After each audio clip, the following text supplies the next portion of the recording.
여러분 안녕하십니까? 목요일 아침 뉴스 퍼레이드 황병준입니다.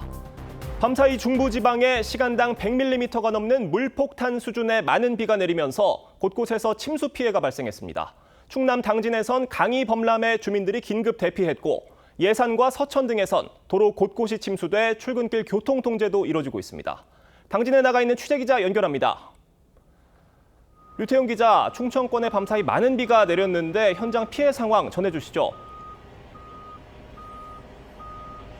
네, 이곳 충남 당진 일대에는 여전히 빗줄기가 가늘어졌다 굵어졌다를 반복하고 있습니다. 제 뒤로 보이시는 것처럼 하천이 범람하는 등 피해가 속출하고 있습니다. 충남 당진시 채운구 주변에는 현재 홍수경보가, 세종시와 등평군, 부여군과 예산군의 일부 지역에선 홍수주의보가 발령됐습니다. 충남 서산에는 한때 시간당 최대 115mm, 충남 당진에는 89mm 등 충청권 일대에 말 그대로 극한호우가 쏟아졌습니다. 폭우는 낙뢰와 돌풍까지 동반해 곳곳에서 정전과 화재도 발생했습니다. 이곳 당진에선 당진천이 범람 위기에 달하며 주민 50여 명이 긴급 대피했는데요. 충남 부여군과 서천군에선 산사태 경보까지 내려지면서 주민 9명이 마을 외관과 경로당 등으로 대피했고 서산과 예산 등에선 도로 곳곳이 침수돼 일부 교통 통제도 이뤄지고 있습니다.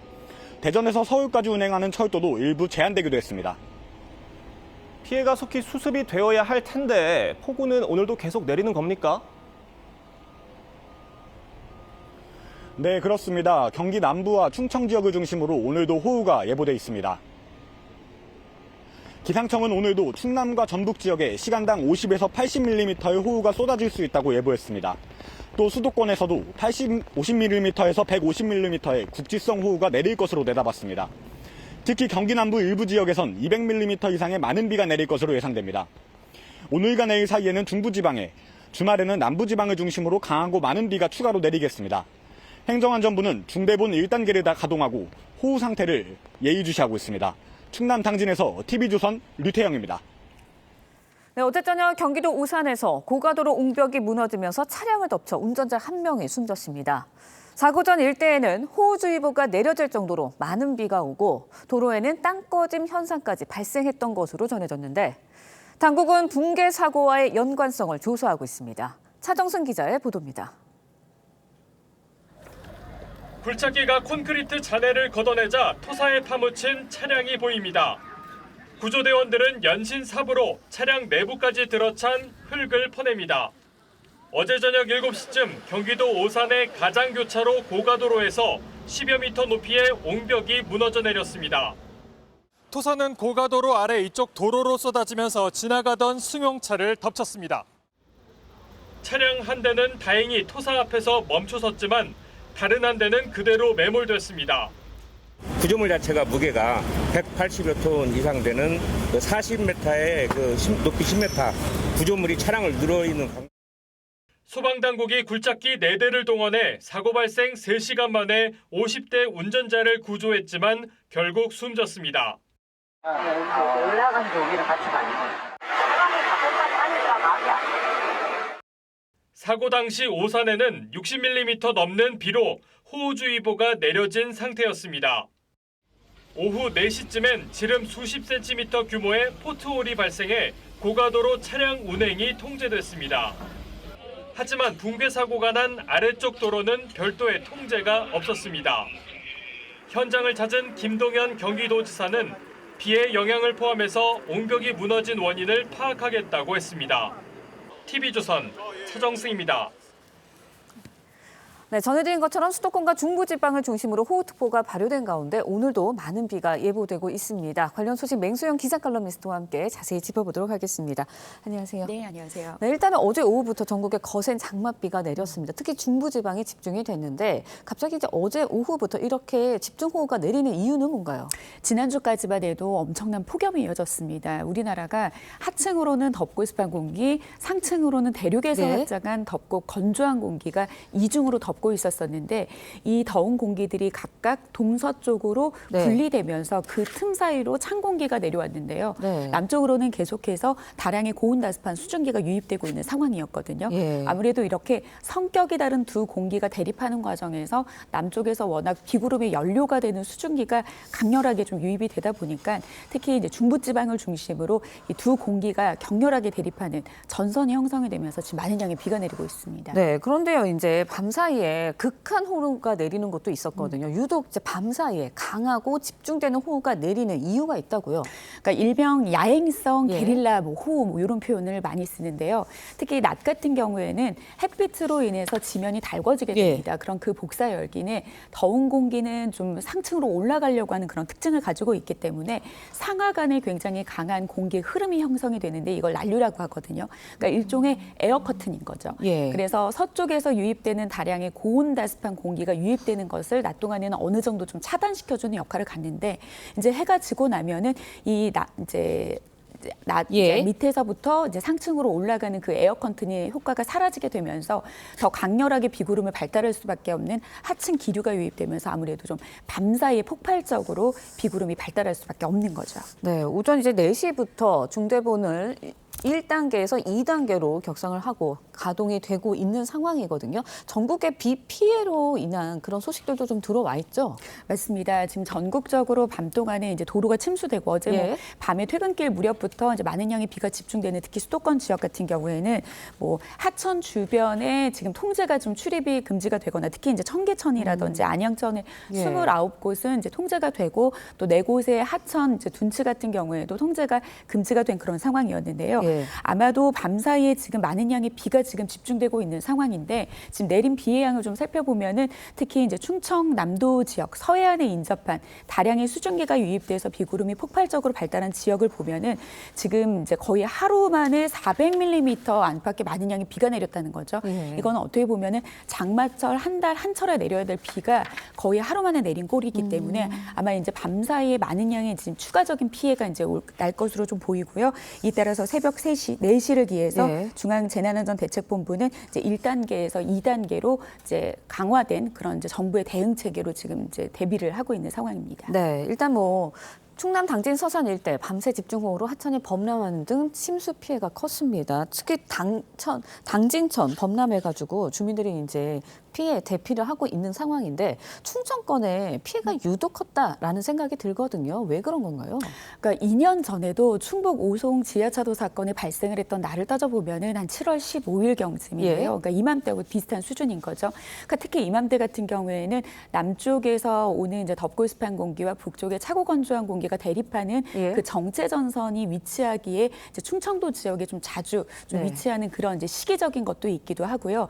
특히 이제 충청도 같은 경우에는 서쪽으로는 다량의 네. 수증기가 유입되는 이제 위치가 바다를 접하고 있고요. 동쪽 같은 경우에는 산맥을 접하고 있기 때문에 이 지역의 정체 전선이 이렇게 오랫동안 강하게 머무를 경우에는 산맥의 상승 효과와 비구름의 연료가 되는 수증기가 계속해서 유입이 되면서 예. 폭발적으로 이들 지역에 많은 양의 이제 비구름대가 만들어질 수 있는 그런 특징을 좀 가지고 있습니다. 네, 지금 시청자들에게 지금 이 시각에 당진 채운교에 대해서 이제 보내드리고 있었는데 폭우와 관련해서 일부 기찻길들도 막혔거든요. 아까도 뭐 채운교의 상황을 보면 도로에 뭐 자동차들이 아예 움직이지 못하고 있는 상황이고 아예 움직이지 않게 통제가 돼 있는 상황을 저희가 실시간으로 전해드렸는데 이제 다른 뭐 기찻길들도 막히고 또 휴교령도 좀 내려졌다고요. 아마도 이제 피해 상황들은 좀 더 확대가 될 것으로 보이는데요. 네. 일단은 현재까지 지금 보고되고 있는 상황들을 살펴보면 코레일은 경부선 서울역에서 대전역 구간, 그리고 자강선은 천안역에서 익산역 구간, 그리고 서해선은 홍성역에서 서화선역 구간 일반 열차 운행을 지금 일시 중단한다고 밝히고 있고요. 예. 그리고 밤사이 쏟아진 폭우로 인해서 침수 피해가 발생한 충남 당진과 서산 지역의 초, 중, 고등학교는 일제히 휴교령이 지금 내려진 상황입니다. 그리고 예. 오전 중에도 지금 이제 피해 상황들을 구체적으로 좀 살피면서 지역 주민들에게 뭐 대피령이라든지 이후의 상황들을 그 지역에 계신 분들에게 재난 문자 형태로 좀 보내드릴 예정이니까요. 좀 앞으로 지금 비가 모레까지 예고되고 있는 그런 상황이기 때문에 계속해서 좀 경각심을 갖고 우리 지역 주변의 피해 상황들을 좀 살펴보는 것가 방법이 되겠습니다. 네, 저희가 뭐 속보 자목으로도 전해드렸지만 당진천이 범람을해서 당진초와 주민센터로 체육센터로 주민들이 대피해 있는 상황입니다. 그리고 주민들이 이제 교외로도 대피해 있는데 오도 가도 못하고 있는 상황이다 이렇게 전해지고 있다라고 합니다. 지역에 계신 주민 여러분 재난 문자 주의 기어서 주의 깊게 좀 봐주셔야 할 것 같다라는 생각이 듭니다. 수도권 이야기도 좀 해보도록 할게요. 오늘 수도권 중심으로 최대 200mm의 비가 더 올 거라고 하는데 어떤 상황이에요? 일단 지금 서울 지역 같은 경우에는 서울의 대표 지점이라고 하면은 이제 종로구 예. 송월동에 위치한 곳이 100mm 이상인데 워낙 지역적인 편차가 크기 때문에 특히 경기 남부 지역 같은 경우에는 200mm가 남는 양의 비가 거의 하루 만에 내린 상황이거든요. 근데 지금 비 예보는 오늘뿐만 아니라 내일과 모레에 걸쳐서 지금 예보가 되고 있는 예. 상황입니다. 일단 오늘 하루 동안 추가적으로 예보가 되고 있는 양을 좀 살펴보면은 중부지방을 중심으로 50에서 많게는 150mm인데 지금 밤사이에 많은 양의 비가 집중됐던 경기 남부 지역 그리고 네. 충남 지역을 중심으로는 앞으로는 180mm 이상의 비가 추가적으로 더 내릴 것으로 보이고요. 지금 강원도 지역으로는 상대적으로 비의 양이 적었는데 지금 강원도 지역으로도 50에서 150mm 그밖에 이제 전북과 전남 서해안 지역을 중심으로도 100에서 많게는 150mm 이상의 비가 추가적으로 일단 오늘 하루 예상이 되고요. 내일은 이제 이 비구름대가 좀 남부 지방으로 이동을 하게 됩니다. 예. 그리고 내일과 모레 사이에 걸쳐서 남부 지방으로도 뭐 많게는 거의 200mm에 가까운 비가 이제 호남과 영남 지역을 중심으로 추가적으로 더 내린다는 것을 좀 참고를 하시고 계속해서 이어지는 비에 대한 피해, 뭐 극한호우에 대한 침수 피해도 있기도 예. 하지만 이렇게 많은 양의 비가 지속적으로 누적될 경우에는 지반이 굉장히 약해지기 때문에 지반이 뭐 옹벽이 무너지거나 그렇죠. 지반이 침수되거나 주변에 산사태 우려되는 지역에서는 그 위험성이 훨씬 더 높아지니까요. 계속해서 주 후반까지는 이제 이런 보도의 어떤 채널에 대한 보도라든지 예. 이런 것들이 경각심을 갖고 계속해서 정보를 수집하고 대비를 좀 하셔야 될 것 같습니다. 네, 그럼 이렇게 강한 비가 주말 정도, 주 후반까지 이어지다가 그친다라고 봐도 되는 걸까요? 언제까지 이어지는 거예요? 이제 다시 동서로 흩어졌던 상하간의 더운 공기가 예. 다시 다음 주가 되면은 이제 다시 우리나라 쪽으로 접근을 하게 됩니다. 그렇다라고 하면 지난주와 같이 다시 폭염이 좀 이어질 것으로 전망이 되고 있는데요. 우리나라가 다시 폭염의 시작이다라고 또 알려준 대표적인 예가 예. 지금 필리핀 동쪽 해상에서 6호 태풍으로 발달할 태풍의 이제 열대 요란이 이제 6호 태풍으로 발달을 할 예정인데요. 지금 6호 태풍의 경로를 좀 살펴보면은 동쪽으로 향하는 게 아니라 서쪽, 중국, 홍콩 쪽으로 향할 예정이거든요. 예. 그 말은 즉 우리나라에 다시 덥고 습한 공기가 유입되면서 가득 메우게 된다라고 하면 태풍이 피해갈 정도에도 폭염이 다시 다음 주에는 시작된다라고 보셔야 될 것 같습니다. 네, 마지막으로 질문 드릴게요. 호우 강도에 따라서 위험도나 뭐 대처 방법 다를 것 같습니다. 피해 막으려면 어떤 점, 지금 상황에서는 어떤 점을 좀 주의해야 할까요? 지금 많은 비가 집중되고 있는 지역들을 살펴보면 시간당 50에서 많게는 80mm 이상의 비가 특히 경기 남부 지역, 특히 수도권 지역 중심에서도 곳곳에서 산발적으로 좀 이어지고 있는 상황인데요.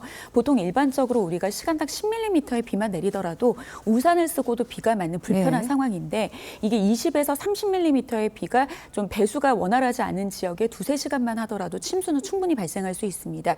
그런데 지금 시간당 50mm, 급기야는 한 80mm 이상의 비가 된다라고 하면 단시간에 하천이 범람하거나 지하 같은 경우에는 침수하고 지하도로 마찬가지로 굉장히 위험한 상황이 될 수 있으니까요. 지금 이제 충청도 지역에 집중되고 있는 이제 비의 상황들 이들 지역에 계신 분들은 이제 대비보다는 대피 상황에 매뉴얼에 맞춰서 좀 피해가 입지 않도록 좀 조심하셔야 될 것 같습니다. 네, 알겠습니다. 지금까지 맹수영 기상 칼럼니스트와 함께 자세한 이야기 나눠봤습니다. 오늘 말씀 고맙습니다. 네, 장관 후보자 인사청문회 나흘째입니다. 오늘은 부동산 투기와 아빠 찬스 의혹을 받는 조현 외교부 장관 후보자를 두고 여야가 충돌할 것으로 보이는데요. 청문회에서 가장 큰 논란이 된 강선우, 이진숙 후보자는 여론이 계속 악화되자 여권 내부에서도 임명 불가론이 확산되는 분위기입니다. 장윤정 기자의 보도입니다. 오늘 인사청문회는 구윤철 기획재정부 장관 후보자와 조현 외교부 장관 후보자, 김정관 산업통상자원부 후보자가 검증 대상입니다. 특히 여야는 부동산 투기 의혹과 아들 편법 증여 의혹이 제기된 조 후보자를 두고 날선 공방을 벌일 전망입니다. 조 후보자는 아들 부부의 아파트 갭 투자 자금을 지원한 이른바 아빠 찬스 의혹과 한남 뉴타운 지정 직전 도로 부지를 매입해 10억 원 넘는 시세 차익을 얻은 의혹을 받습니다. 국민의힘은 두산 에너빌리티 사장 출신인 김정관 후보 지명은 이재명 대통령의 성남시장 시절 검은 거래에 대한 보상 인사라며 송곳 검증을 벼르고 있습니다. 논문 표절 의혹의 이진숙 후보자와 보좌진 갑질 의혹을 받는 강선우 후보자는 인사청문회 이후 낙마 기류가 감지됩니다. 두 후보자 모두 관련 논란은 사과했지만 의혹은 부인했습니다. 카피킬러는요, 돌려서 그냥 나오는 거를 신뢰할 수 없습니다. 부당한 업무 지시로 보여줄 수 있다는 것은 제가 차마 생각을 못했었습니다. 다만 회관에 있는 보좌진에게 불러서 그런 지시를 하지 않았다는 점. 대통령실은 청문회 과정을 지켜보고 판단하겠다는 기존 입장에 변함이 없다는 입장이지만 조만간 두 후보자가 거취를 결정할 거란 관측도 제기됩니다. TV조선 장윤정입니다. 정은경 보건복지부 장관 후보자가 질병청장 퇴직 후 이자 소득이 1년 새 3배 가까이 급증한 것으로 확인됐습니다. 당시 대학병원에서 연봉 1억 원 정도를 받던 정 후보자가 어떻게 이자 소득을 크게 불릴 수 있었는지 의문이란 지적이 나옵니다. 무직이라고 밝힌 둘째 아들의 2억 원 가까운 예금에 대해서도 소명이 필요해 보입니다. 박재훈 기자의 단독 보도입니다. 정은경 보건복지부 장관 후보자는 질병관리청장이던 2022년 예금 9억 8천여만 원을 갖고 있었습니다. 정 후보자는 2023년 이자 소득으로 2,800만 원을 벌었는데 이듬해인 2024년 이자 소득은 7,400만 원으로 1년 새 2.6배 늘었습니다. 정 후보자는 2022년 질병청장 퇴직 후 대학병원에서 일하며 한 해 1억 원 안팎을 벌었습니다. 정 후보자는 1년 정기예금에 주로 가입했고 만기가 다가와 일시에 돈이 늘었다고 했습니다. 당시 시중은행 1년 정기예금 금리 기준으로 이자로 7,400만 원을 벌려면 은행에 20억 원가량을 맡겨야 합니다. 하지만 정 후보자가 이달 공개한 총 예금은 13억 5,600만 원으로 20억 원에서 6억 원가량 모자랍니다. 정 후보자가 현재까지 밝힌 예금으론 한 해 이자 소득 7,400만 원을 설명하기 힘들다는 지적이 나옵니다. 미식거된 예금이 많다든지 또는 현금성 예보 자금이 어떻게 좀 유입이 됐다든지 그런 의혹이 많기 때문에 저희들은 그 의혹을 밝혀야 된다고 생각합니다. 무직이라고 밝힌 정 후보자의 둘째 아들은 예금 1억 8,440만 원을 갖고 있습니다. 2022년 3월 1억 1,660만 원에서 3년 새 약 6,800만 원이 늘어난 건데 이 기간 둘째 아들이 대학원 근무 등으로 번 돈은 총 4,600여만 원에 그칩니다. 관련 의혹들에 대해 정 후보자는 오는 18일 인사청문회에서 설명하겠다고 했습니다. TV조선 박재훈입니다.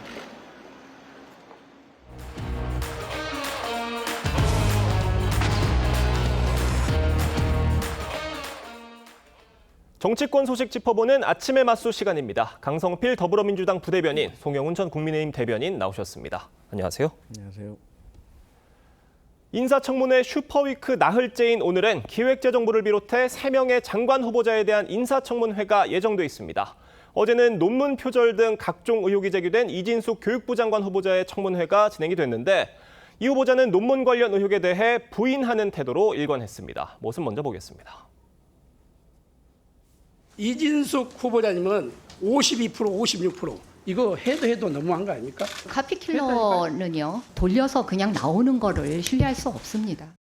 역고가를 초래하고 오타까지 갔다. 이거는 명백한 잘못이고요. 오타는 제가 챙겼어야 되고 꼼꼼히 체크했어야 되는데 수주해서 연구 책임자로 수행했던 연구들입니다. 그러니까 제1저자가 되는 것은 너무나도 당연한 일이었고요.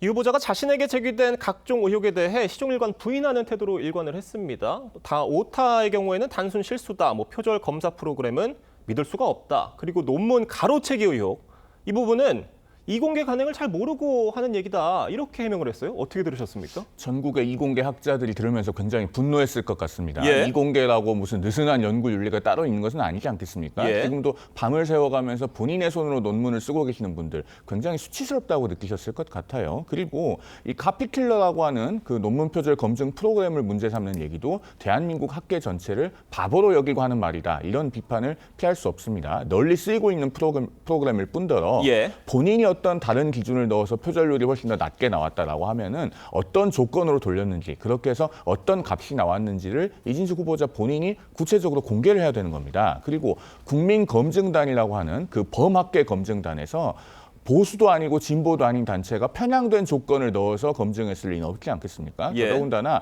그 검증 결과라고 하는 것은 학계에 의해서, 즉 동료 학자들에 의해서 또다시 검증된 대상입니다. 누구나 그 논문을 넣어보면은 결과를 확인할 수 있거든요. 이런 점에서 이진숙 후보자의 어제 답변은 그 자체로 본인의 낙마 사유를 확인시켜준 것이다. 이런 말씀을 드리겠습니다. 뭐 말씀해 주셨는데 저 각종 의혹이 단순히 야권에서 나온 얘기들이 아니라 범학계 국민검증단도 제기를 했던 의혹들입니다. 그런데 지금 이진숙 후보자는 그 검증단의 주장들을 믿을 수 없다, 받아들일 수 없다 이런 입장을 밝혔어요. 그런데 이 검증단이 김건희 여사 논문 표절 의혹도 제기를 했던 그 같은 검증단입니다. 어떻게 보십니까?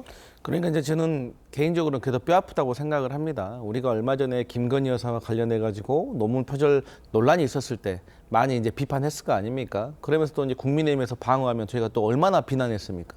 근데 이제 부메랑에 대해서 돌아온 거 아니겠어요? 그래서 그런 차원에서 저희가 겸손하게 받아들일 필요가 있다라고 생각을 하고 저는 또 이런 생각을 합니다. 이제 사실도 중요하고 관행도 사실 중요합니다. 하지만 국민들께 어떻게 비춰지는가는 더 중요하다고 생각을 해요. 근데 어제 청문회에서 나왔던 내용 중에서 이제 이진숙 후보자는 나름대로 억울한 면이 있었던 것 같고 또 나름대로 본인이 자세를 낮춰가지고 또 해명하려는 모습도 보였는데 이게 국민 눈높이에 맞았는지 그러면 이것을 어떻게 확인하냐? 그럼 우리가 언론이라든지 뭐 여러 가지 정가의 분위기가 있을 거 아니겠습니까? 예. 그래서 이 분위기를 살펴봐야 될 필요가 있다. 좀 심각한 상황에 이르렀다 이렇게 생각합니다. 어제 청문회에선 이진숙 후보자의 자녀 유학 논란과 교육부 관련 전문성에 대한 질의도 이어졌습니다. 모습 보겠습니다. 엄마의 마음으로 아이들한테 희망을 줄 수 있는 그런 또 아이들이 원하는 그런 선택을 했던 거고요. 그게 불법인지조차 사실 인지를 못했습니다. 인식하지 못했지만 아이를 6개월 먼저 보냈던 사정에 대해서 국민께 진심으로 사죄를 드립니다. 죄송합니다. 한나라의 교육부 장관이 되실 분이 법정 수업 일수라든지 나이스 정도를 모르신다는 거는 앞으로 공부 많이 하세요. AIDT에 대해서 교육 자료냐 교과서냐라는 질문했는데 왜 그거 하나 답을 못 하십니까? 술술술술 후보자님의 교육적 철학이 나와야 되는 거거든요. 굉장히 실망스럽다 말씀을. 자녀 불법 조기 유학 의혹에 대해서 엄마의 마음이었다. 또 아이들이 원해서 그랬다. 아이들에게 희망을 주기 위한 선택이었다. 이런 얘기를 내놨습니다. 송 대변인님, 공교육으로는 아이들에게 희망을 줄 수 없는 겁니까? 이게 무슨 얘기예요? 그러니까 이진숙 후보자가요. 계속 국민 정서에 기름을 붓는 발언들을 하고 있습니다. 예. 저는 낙마가 거의 확실시된다고 보거든요. 예. 표절만으로도 낙마감인데 지금 자녀가 조기 유학을 하면서 초중등 교육법을 위반한 부분 그리고 더더군다나 그 유학이 매우 고가의 학비가 드는 사립 기숙학교를 보내기 위한 것이었다는 점 예. 이런 것들을 종합해보면 국민 정서에 불을 지르는 요소가 다분합니다. 그런데 이것에 대해서 아이들에게 희망을 주기 위한 것이었다. 말씀하신 것처럼 그러면은 이진숙 후보자가 우리 교육부의 수장이 됐을 때 예를 들어서 입시 정책을 개편해서 내놓는다고 하면 우리 국민들께서 어떻게 생각하시겠습니까? 본인의 자녀들은 고가의 사립학교에 해외 유학을 보내놓고 예. 대한민국 국민의 자녀들은 실험 대상으로 삼아서 입시 정책을 이렇게 저렇게 뜯어고친다라고들 생각을 하실 겁니다. 그러니까 교육 정책의 수장으로서 지금 초중등 교육에도 영이 서지 않고 앞서 저희가 살펴봤듯이 표절 문제로 고등교육인 대학교와 학계에는 더더군다나 영이 서지 않는 그런 자리가 될 수밖에 없는 것입니다. 그러니까 이진숙 후보자의 빠른 결단이 필요하고 그 이전에 이재명 대통령이 오늘이라도 당장 지명 철회를 하는 것이 정답이다라는 말씀을 드립니다. 이진숙 후보자가 언급한 엄마의 마음, 아이들이 잘 되길 바라는 그런 엄마의 마음 아주 이해가 안 되는 건 아닙니다만 이 교육부 장관이라는 자리, 공교육을 책임지는 교육부 수장의 자리가 엄마의 마음만으로는 수행이 어려운 자리인 것 같아요. 어떻게 보세요? 그럼요. 이제 엄마가 아니라 사실 장관의 자리이기 때문에 예. 뭐 엄마의 마음을 얘기할 필요는 없는 것 같습니다. 근데 이제 본인이 뭐 그 애들이 어렸을 때니까 사실 뭐 그때부터 장관 돼야겠다라고 생각했겠습니까? 그냥 이제 대학 교수인 것이고 또 애들이 또 원하는 것 같고 또 이렇게 하면 또 자식도 잘 될 것 같고 또 본인도 연구 교수 가야 되고 하니까 이래저래 상황이 그랬던 것 같지만 그런다고 해서 이런 상황을 하나씩 다 이해받기를 바란다는 것은 조금 과도한 면이 있다고 생각을 합니다. 그런 차원에서 저는 이제 이 이재숙 후보자가 과연 교육계 정책에 대해서 얼마만큼 이해도가 있는가에 대해서도 조금 살펴볼 면이 있다고 보는데 어제 민주당 이제 고민정 의원 같은 경우도 사실 초등 정책에 대해서 조금 미진함에 대해서 좀 질타를 했던 것 같습니다. 근데 제가 어제 청문회를 보면서 한 가지 간만에 좀 기분 좋았던 일이 뭐냐면 이 국민의힘의 정성국 의원이 참 질의를 품격 있게 하시더라고요. 정책 질의도 하시고 여러 가지로 이렇게 따끔하게 조언을 하시는데도 그게 이 사람이 지금 정치 공세를 하는 것이 아니구나. 정말로 이렇게 청문위원으로서 이렇게 질의를 하는구나 이렇게 느꼈고 이런 인신 공격성이 아니라 이런 정책적인 질의가 된 거에 대해서 좀 다른 당 의원이지만 좀 박수를 보내고 싶다 이런 말씀 꼭 드리고 싶습니다. 알겠습니다. 이 후보는 교육계 주요 정책에 대한 질문에 대해서는 진땀을 빼는 모습 여러 차례 보였습니다. 유보 통합, 특목고, 자사고 폐지 문제, AI 교과서, 심지어 의대 정상화 문제분에 대해서도 고민해 보겠다.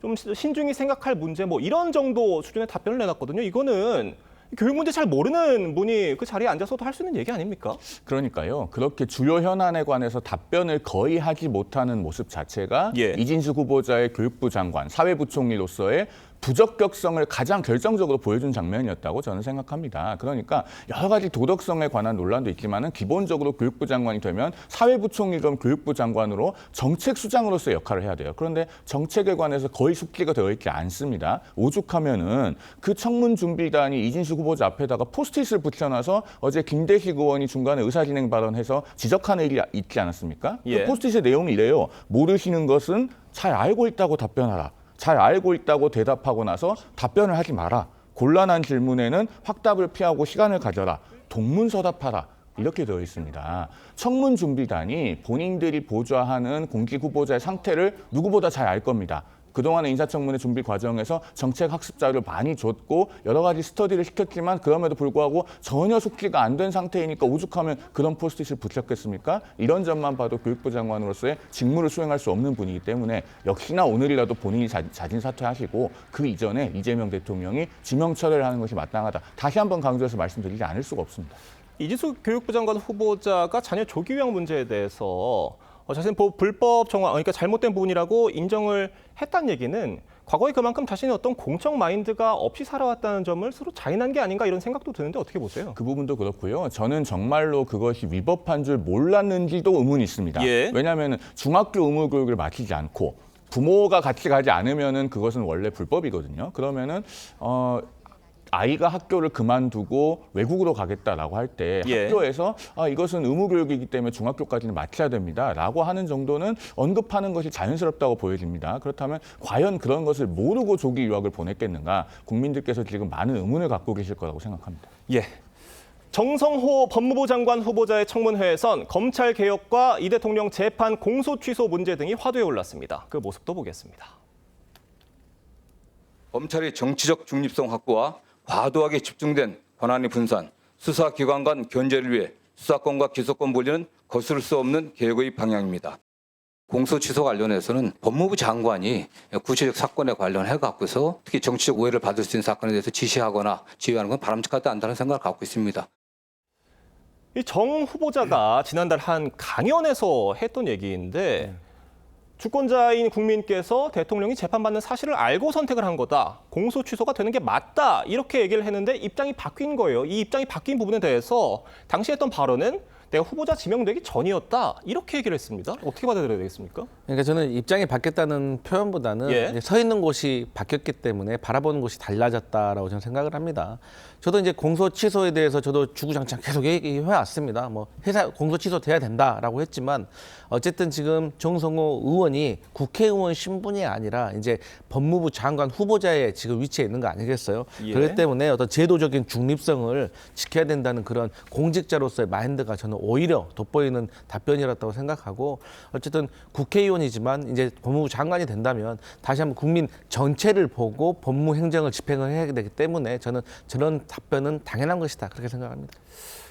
지금 여권 일각에선 계엄 관련 국민의힘을 위헌정당으로 해산시켜야 한다 이런 주장도 나오고 있는데 정 후보자는 윤 전 대통령이 당시 의원들의 판단에 어떤 영향을 미쳤는지 사실관계가 밝혀지면 판단해 보겠다 이렇게 얘기를 했어요. 여지를 남겨둔 겁니까? 어제 정성호 후보자의 발언이 제 개인적으로는 대단히 위험하다고 판단합니다. 예. 왜냐하면 어제 정성호 후보자가 뭐라고 이야기했냐면 수사를 통해 사실관계가 확정되면이라는 표현을 썼어요. 그런데 수사는 사실관계를 확정하는 게 아닙니다. 그렇죠. 수사 결과라고 하는 것은 수사기관 입장에서 구성한 사실관계에 대해서 어느 정도의 내용을 정리하는 거예요. 그리고 최종적으로 사실관계가 확정되는 것은 법원의 판단에 의해서 대법원까지 간다면 대법원 판결을 통해서 확정이 되는 겁니다. 그런데 수사를 통해 사실관계가 확정되면이라는 표현인즉슨 특검은 길어야 올해 12월까지 돌아가지 않습니까? 예. 그러면은 연말까지 특검 수사 결과가 나오면은 국민의힘에 대해서 일정한 경우에는 정당해산 심판 청구를 할 수도 있다라는 의미로 들려요. 법무부 장관은 정당해산 심판 청구의 주무장관입니다. 그런 점에서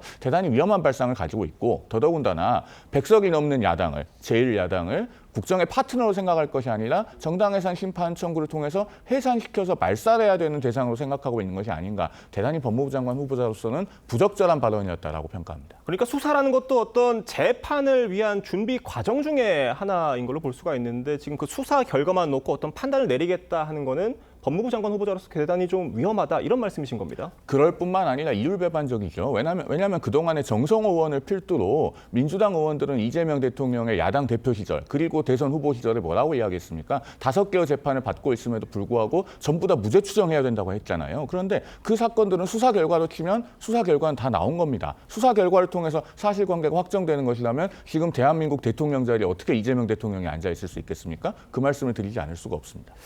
강선우 여가부 장관 후보자의 갑질 논란에 대해서도 청문회 이후에도 정황이 드러나면서 거짓 해명 논란까지 이어지고 있습니다. 여당의 기류도 조금씩 달라지는 모양새인데 얘기 들어보겠습니다.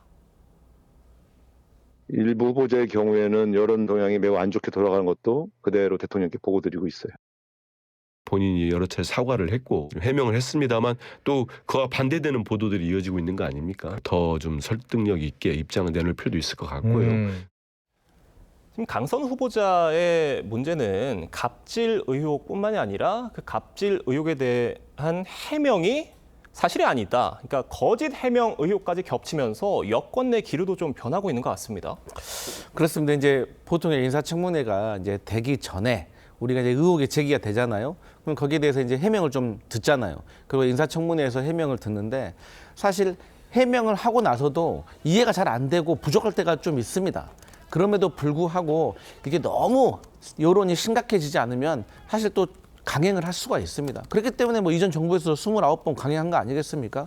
그런데 문제는 추가 의혹이 나온다거나 아니면 추가적인 해명이 이게 제대로 해명이 안 된, 쉽게 말해서 이제 거짓 해명으로 국민들이 받아들인다고 하면 이것은 내용을 떠나서 결과적인 정부 전체의 이미지로 이게 번질 수가 있는 것이기 때문에 심각한 문제거든요. 그래서 제가 이제 자주 말씀드리지만 제가 국민의힘에게도 방송 중에 이런 얘기 말씀 많이 드렸어요. 보수 일간지라고 하는 곳에서도 국민의힘 당신들 잘못했다라고 하면 당신들도 한번 돌아봐야 된다는 것처럼 민주당도 어쨌든 그 진보 일간지라고 하는 곳에서도 지적을 하고 있다면 저는 심각하게 검토할 필요가 있다 이렇게 생각합니다. 알겠습니다. 국민의힘 상황도 짚어보겠습니다. 윤희숙 혁신위원장이 1차 쇄신 대상으로 나경원, 윤상현, 송원석, 장동혁 4명의 의원을 지목했습니다. 관련 얘기 들어보겠습니다. 과거와의 단절에 저항하고 당을 탄핵의 바다에 밀어넣고 있는 나경원, 윤상현, 장동혁 의원, 송원석 대표는 스스로 거취를 밝히십시오. 왜 그렇게 거론을 했는지 언론인들께서 윤희숙 위원장께 취재해서 알려주시면 고맙겠습니다. 송원석 비대위원장께서 왜 나를? 이런 반응을 보이셨어요. 일단 송원석 비대위원장께서는 저렇게 말씀하시면 안 될 것 같습니다. 지금 국민들께서 어떻게 생각하시겠습니까? 불과 며칠 전에도 윤상현 의원이 주최한 그 토론회 있지 않습니까? 뭐 리셋이라는 명목하에 극우적이라고 하는 평가를 받고 있는 인사들을 초청해서 마이크를 쥐어준 그런 자리였습니다. 거기에 당대표 역할을 하는 비상대책위원장 겸 원내대표인데도 불구하고 그 자리에 갔잖아요. 가면 안 되는 자리입니다. 국민의힘이 정말로 그런 극단적인 움직임과는 단절하고 변화와 쇄신을 위해서 노력하는 모습을 보여드리기 위해서는 절대로 가서는 안 되는 자리였죠. 그렇기 때문에 윤희숙 혁신위원장이 인적 쇄신의 대상으로 지목을 한 것이라고 생각합니다. 다만 저 기준이 일관성이 있느냐에 대해서는 여러 가지 시각이 있을 수 있을 것 같습니다. 대표적으로 12월 3일 비상계엄 이후에 반년 동안 민심과 현저히 거리가 있는 노선을 주도해온 권영세 전 비대위원장, 권성동 전 원내대표 같은 분들은 1차 인적 쇄신 대상 4명에 포함이 안 됐어요. 이것에 대해서도 많은 의문을 갖고 계시는 국민들이 계실 것이기 때문에 저 명단은 갑론을박의 대상이 될 겁니다. 그러나 송원석 비대위원장의 저런 태도는 국민들로부터 널리 공감을 얻긴 어렵다라는 말씀을 분명히 드리고 넘어가지 않을 수가 없습니다. 말씀해 주셨는데 권성동, 권영세 의원은 저 명단에 포함이 안 됐습니다. 이른바 쌍권 두 의원이 빠진 건데 이건 어떻게 보십니까? 그러니까요. 저도 그 명단에 쌍권 이 두 분이 빠진 걸 보고 왜 이분은 빠졌지라고 좀 의아한 마음이 들었습니다. 근데 이제 제가 3자적인 입장에서 봤을 때 윤희숙 전 의원이 한 말, 그러니까 혁신위원장이 한 말이 틀린 말이 하나도 없더라고요. 근데 문제는 뭐냐면 윤희숙 혁신위원장이 뭐 정치평론가도 아니고 뭐 칼럼 쓰는 기자도 아니잖아요. 그러면은 말하고 끝나면 안 되는 것이고 현실 정치를 하는 분이기 때문에 결과를 만들어내야 되는 거거든요. 근데 이 결과를 관철시키지 못하고 저렇게 쏟아내기만 해버리면 아무리 옳은 말이라고 할지라도 내부 갈등만 커지고 실제적으로 해결되는 건 없습니다. 그래서 이러한 부분에서 좀 더 현실 정치에서 결과를 만들어내는데 조금 주안점을 두는 게 어떨까 이런 생각이 봅니다. 알겠습니다. 오늘 두 분 말씀은 여기까지 듣겠습니다. 감사합니다. 부당 합병과 회계 부정 혐의로 기소된 이재용 삼성전자 회장에 대한 대법원 선고가 오늘 내려집니다. 이 회장은 경영권 승계 과정에서 삼성물산과 제일모직 합병 과정에 위법하게 관여한 혐의 등을 받습니다. 앞선 1심과 2심에서는 무죄가 선고됐는데 대법원 최종 결론으로 사법 리스크가 끝나게 될지 주목됩니다. 네, 적자를 이어오며 세금 낭비 논란을 빚어왔던 용인 경전철 사업에 대해 대법원이 전 용인시장과 수요 예측을 잘못한 연구기관에 배상 책임이 있다고 판결했습니다. 민간 투자 사업에서 공무원의 책임을 인정한 첫 사례인데 향후 적자를 이어가고 있는 다른 경전철 사업으로도 주민 소송이 확대될 가능성이 제기됩니다. 한지은 기자의 보도입니다. 2013년 민자 사업으로 개통한 용인 경전철입니다. 이용객이 가장 몰리는 시간대지만 한산합니다. 한국교통연구원은 하루 13만 명 넘게 경전철을 이용할 걸로 예측했지만 개통 첫 해인 2013년 이용객은 하루 8,700명에 불과했고 지난해에도 하루 평균 3만 6천 명에 그쳤습니다. 주민들은 잘못된 수요 예측으로 용인시가 1조 원대 혈세를 낭비했다며 2013년 전임시장과 한국교통연구원 등을 상대로 주민소송을 제기했습니다. 1, 2심 법원은 주민소송 대상이 아니라고 했지만 2020년 대법원이 주민소송 대상이 맞다며 사건을 돌려보냈습니다.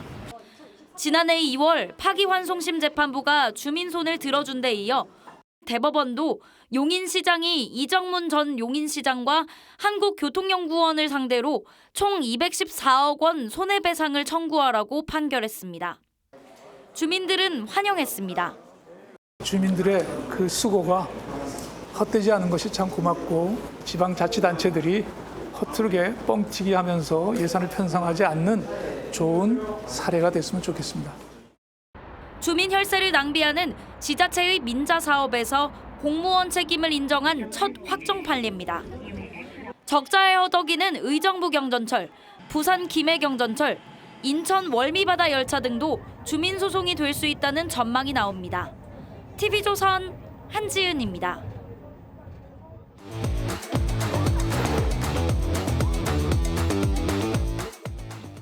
화제가 된 사건 사고 소식 짚어보는 아침의 이슈 시간입니다. 네, 조기현 변호사, 정혁진 변호사와 함께 자세한 이야기 나눠보도록 하겠습니다. 안녕하십니까? 안녕하세요.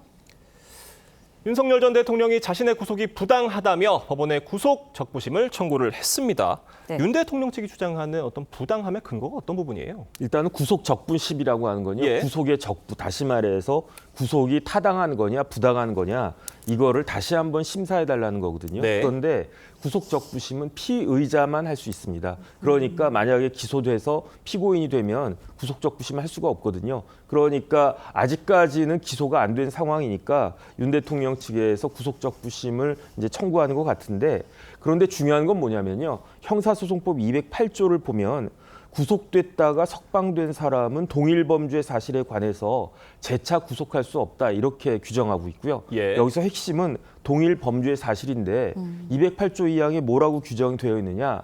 하나의 목적을 위해서 동시 또는 수단 결과의 관계에서 행해진 행위는 동일 범죄 사실로 간주한다 이렇게 돼 있어요. 예. 그러니까 이전에 윤석열 대통령이 그 구속된 적 있지 않았습니까? 예. 그때는 내란 혐의였어요. 공수처에 의해서. 그런데 이번에는 내란 혐의는 아니지만 직권남용 권리행사 방해죄, 특수공무집행 방해죄 예. 뭐 이런 범죄들인데 윤 대통령 측에서는 결국 이런 것들도 하나의 목적을 위해서 행해진 행위가 아니겠느냐. 그렇다라고 하면 동일 범죄 사실 아니겠느냐. 그렇다라고 하면은 형사소송법 208조에 따라서 재차 구속되는 것은 그건 잘못된 거 아니냐. 이런 취지로 주장을 한 건데 법원이 어떤 판결을 내릴지 법원이 이제 48시간 이내에 신문하고 이제 결정해야 되니까 이번 주 내로는 아마 결정이 나올 것 같습니다. 네, 윤 전 대통령 구속적부심 내일 오전에 진행될 예정인데요. 법원이 윤 전 대통령의 측의 주장 받아들일 가능성 얼마나 있다고 보세요? 가능성이 높지 않다고 봅니다. 지금 뭐 정혁진 변호사님 말씀대로 이 동일 범죄인 경우를 이렇게 주장할 것 같은데 지금 내란과 기소된 내란죄하고 내란죄와 같이 됐던 직권남용죄는 이번에 구속된 범죄 사실과는 사실 별개의 범죄입니다. 이번에 이 구속 사유가 된 범죄 사실들은 그 이후 사후적 범죄고요.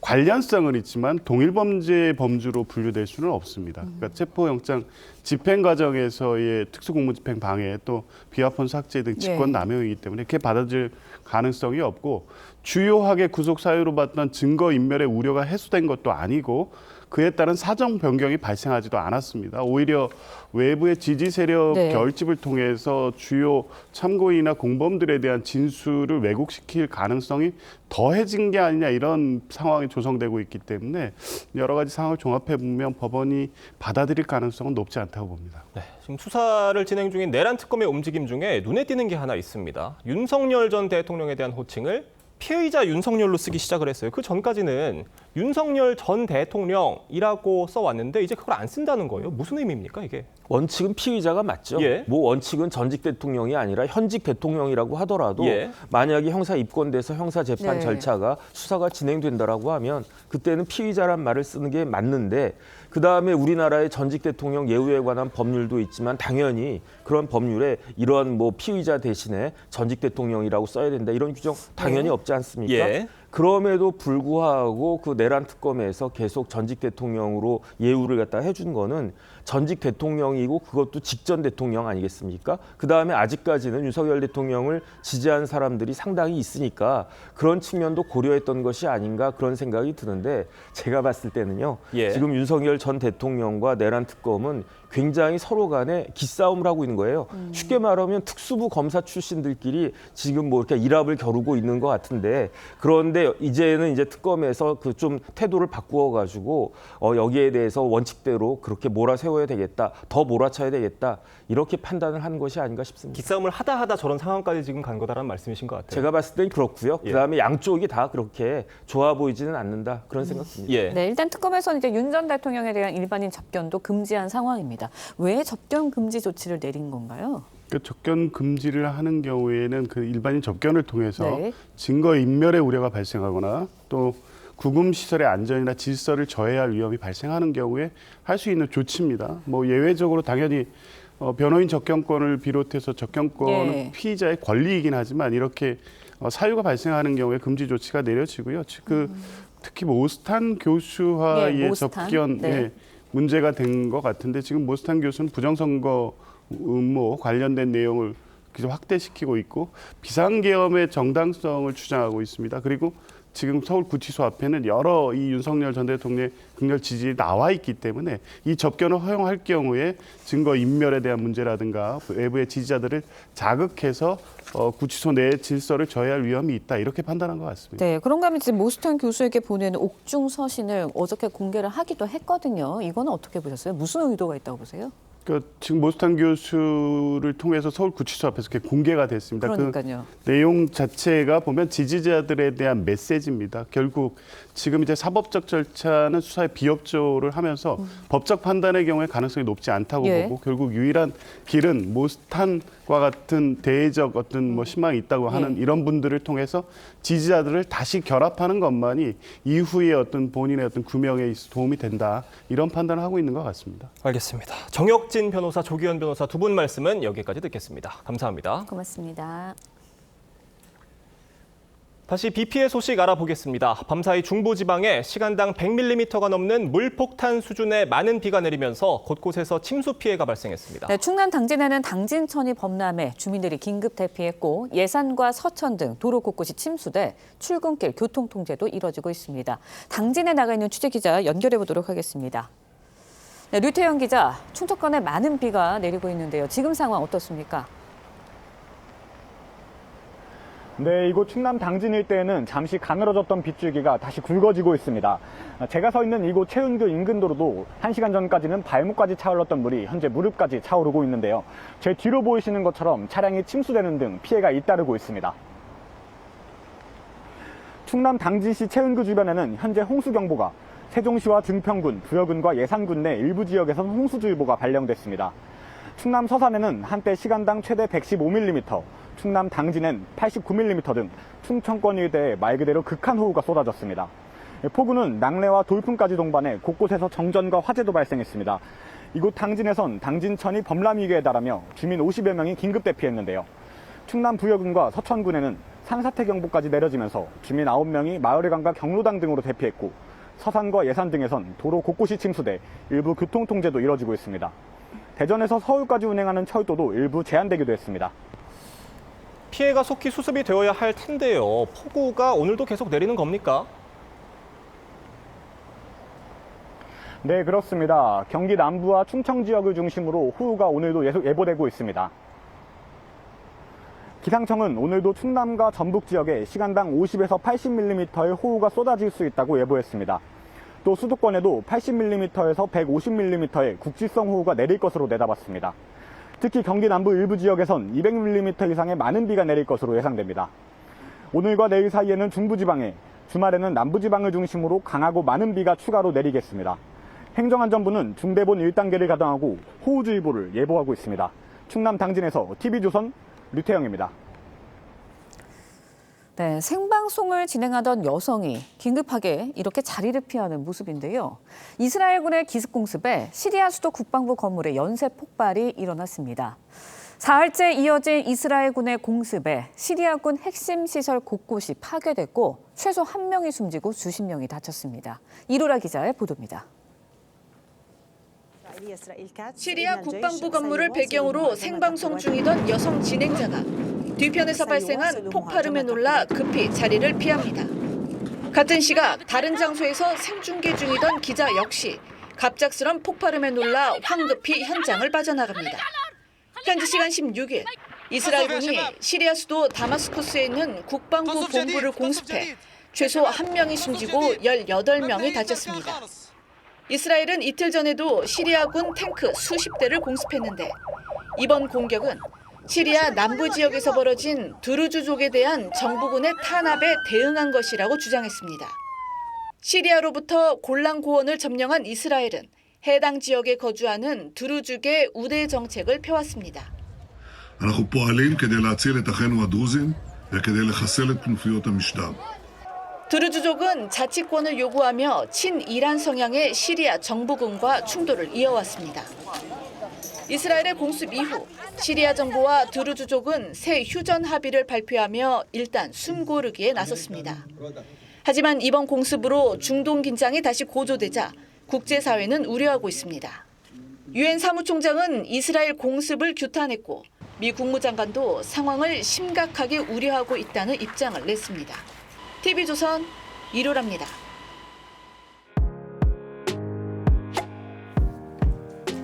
네, 렌즈에 담긴 그 순간 그 의미를 짚어보는 시간이죠. 사진 기자가 선택한 아침의 한 장입니다. 오늘은 조선일보 사진부 오종찬 기자와 함께합니다. 안녕하세요. 오늘 아침에 볼 사진 어떤 건가요? 프랑스 파리 에펠탑 주변으로 불꽃이 터지는 장면입니다. 지난 14일 밤 프랑스 파리 에펠탑에서 화려한 불꽃놀이 쇼가 펼쳐졌는데요. 외신으로 들어온 사진을 함께 만나보시죠. 화려한 불꽃들이 에펠탑을 감싸고 있습니다. 파리 상공에 천여 대의 드론이 날아다니며 불꽃과 함께 다양한 상징을 만들었는데요. 드론이 만든 커다란 아트가 마치 영화 속 한 장면 같기도 합니다. 이번 불꽃놀이 쇼는 프랑스 혁명 기념일 바스티유 데이를 기념하기 위해 펼쳐졌습니다. 네, 장면성 기자, 불꽃놀이와 드론쇼가 파리 하늘에 화려하게 물들였는데요. 바스티유 데이 어떤 날인 건가요? 네, 바스티유 데이는 과거 프랑스 혁명의 시작이었던 바스티유 감옥 습격 사건을 기념하기 위해 만든 국경일입니다. 1978년 프랑스 파리 시민들이 절대 왕정의 상징이었던 바스티유 감옥을 습격했는데요. 이 사건으로 프랑스 혁명이 시작됐고 부패한 절대 왕정이 무너졌습니다. 그래서 이날을 기념하기 위해 매년 샹젤리제 거리에서는 대규모 군사 퍼레이드가 펼쳐집니다. 네, 역사적인 기념일을 화려한 축제로 즐기는 모습 참 인상적입니다. 지금까지 아침의 한 장이었습니다. 밤사이 충남 서산에는 시간당 115mm에 달하는 물폭탄이 떨어졌습니다. 현재 중부지방 중심으로 많은 비가 내리고 있고요. 특히 충청 지역에 비가 집중되고 있는데요. 충청과 경기 남부에는 호우경보가, 그 밖에 중부지방과 경남 내륙에는 호우주의보가 발효 중입니다. 예상 강수량 보시면 경기 남부와 충청에는 180mm 이상, 그 밖에 중부지방과 전북에는 100에서 많게는 150mm 넘는 많은 비가 쏟아지겠고요. 그 밖에 중부지방에도 20에서 80mm의 적지 않은 비가 내리겠습니다. 시간대별로 강수가 집중되기 때문에 침수 피해에 각별한 주의가 필요한데요. 중부지방은 내일 오전까지 시간당 최대 80mm의 폭우가 쏟아지겠습니다. 서해안을 중심으로는 강풍주의보가 발효 중이고요. 해상으로는 풍랑특보와 함께 물결이 매우 높게 일겠습니다. 한낮 기온 보시면 서울이 28도로 어제보다 4도 정도 높겠습니다. 내일도 전국에 많은 비가 내리겠고요. 주말까지 이어지겠습니다. 오늘의 날씨 박선민입니다. 이상으로 목요일 뉴스 퍼레이드 마칩니다. 네, 저희는 내일 아침 7시 30분에 다시 찾아뵙겠습니다. 시청해주신 여러분 고맙습니다.